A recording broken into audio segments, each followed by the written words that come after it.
बस यही काम करना है। फिर आपको बता देते हैं आ गए सामने। अभी भाई ऑफिसर्स को आने दीजिए, क्योंकि रोज यही लोग से डील करना है।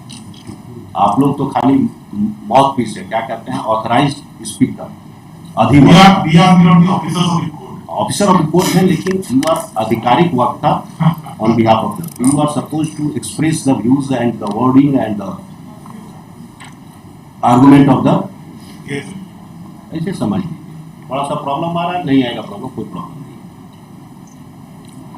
राइटली और रॉन्गली अगर कोर्ट का प्रोसेस स्टार्ट होगी by filing a case, that has to culminate in a command. Order को हम लोग कमांड, ठीक है ना, जजमेंट आ गया, that is a command of the system.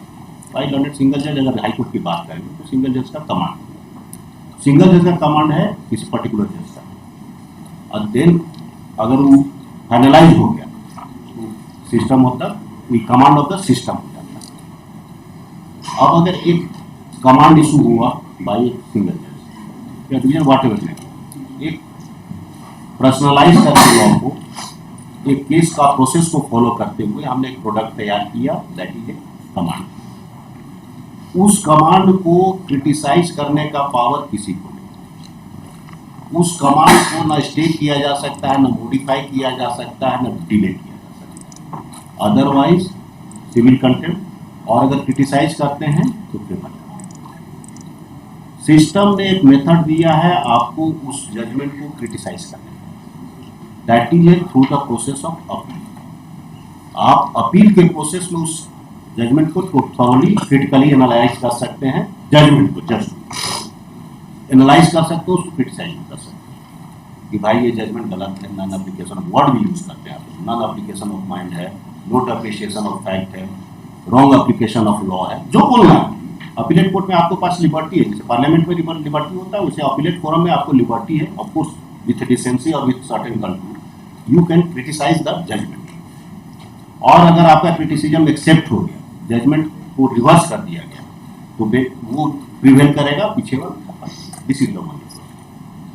और अगर कंटेम्प्ट आ गया, कंटेम्प्ट कोर्ट में आप उस जजमेंट को क्रिटिकली एनालाइज नहीं कर सकते, ना उसको स्टेट कर सकते हैं, ना मॉडिफाई कर सकते हैं, जो भी करना है अपील।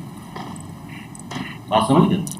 प्रॉब्लम हमारे साथ क्या आ रहा है कि बहुत जगह कंटेम्प्ट में आपकी बुद्धि खुलती है। बुद्धि खुलना है तो रिट में खुलना चाहिए, फिर खुला है तो एलपीए में खुलना चाहिए, कंटेम्प्ट में बुद्धि नहीं खुलती। ये सिंपलिसिटी है, उठो तो उठो, बैठो तो बैठो। बात समझ रहे हैं? कमांड खैर दैट हैज बीन कंप्लाइड। हाँ तो ठीक है, एलपीए भी होता है।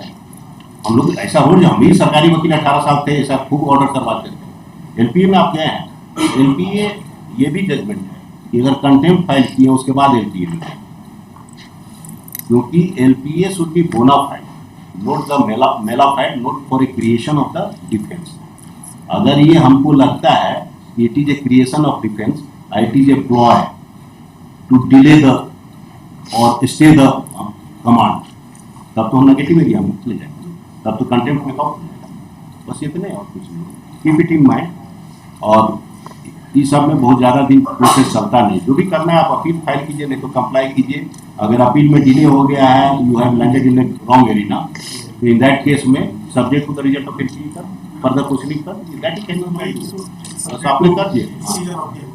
हाँ आप लिखाओ और लिखाओ, हमारे पास कॉपी आ गया, दे दीजिए। That order has been complied, देखिए। हाँ ना क्या ऑर्डर कंप्लाइड, ना ऐसा नहीं होता। The present contempt petition has been filed for non-compliance of order dated. Today, notification dated 23/9/2025 has been issued. It has been brought to my notice. We suggest that order has been complied, giving the serial, giving the क्या कहते हैं उसको, proper place in the gradation list as per the impugned, subject to the result of the LPA which has been prepared by the state board. In that view of the matter, the contempt is hereby dropped. The personal appearance of so and so is hereby disposed.